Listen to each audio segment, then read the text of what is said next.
Ready sir. জি sir. কুয়েতে যেসব বাংলাদেশি ব্যক্তি আসতে যাচ্ছেন প্রবাসী কর্মী হিসেবে, তাদের অবগতির জন্য আমি বলতে চাচ্ছি যে আপনারা অনুগ্রহপূর্বক দেখবেন যে আপনাদের ভিসাতে দূতাবাস কর্তৃক সত্যায়ন করা আছে কি না। দূতাবাস যখন সত্যায়ন করি আমরা, তখন আমরা এখানে যদি কোম্পানি ভিসাতে আসেন, কোম্পানির সাথে চুক্তিপত্র হয়।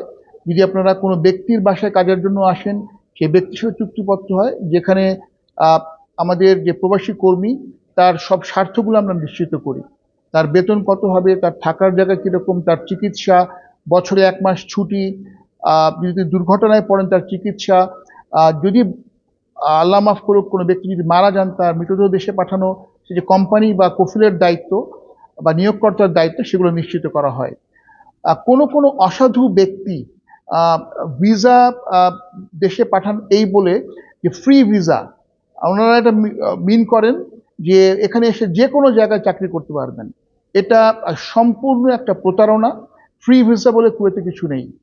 এখানে হচ্ছে গিয়ে কোনো কোম্পানিতে ভিসা, অথবা কোনো ব্যক্তির অধীনে বা কফিলের অধীনে বাসার জন্য গৃহকর্মী বা ড্রাইভার অথবা বাবুর্চি অথবা এই জাতীয় ভিসা, অথবা কোনো কোম্পানিতে উনি যে কাজে আসবেন তার জন্য ভিসা।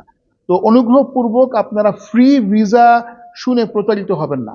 আপনার যে যোগ্যতা আছে, এই যোগ্যতার বলে আপনারা এখানে আসবেন, এবং অনুগ্রহপূর্বক কোনো দক্ষতা নিয়ে আসেন।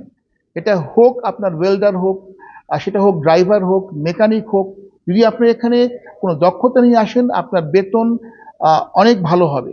কিন্তু যদি অদক্ষ কর্মী আসেন, সেক্ষেত্রে আপনার বেতন অনেক কম হবে। এবং অনুগ্রহপূর্বক আপনাদেরকে অনুরোধ করব যে আপনি অনুগ্রহপূর্বক দক্ষতা গ্রহণ করে কুয়েতে আসুন, এবং ফ্রি ভিসার নামে প্রতারিত হবেন না। ধন্যবাদ।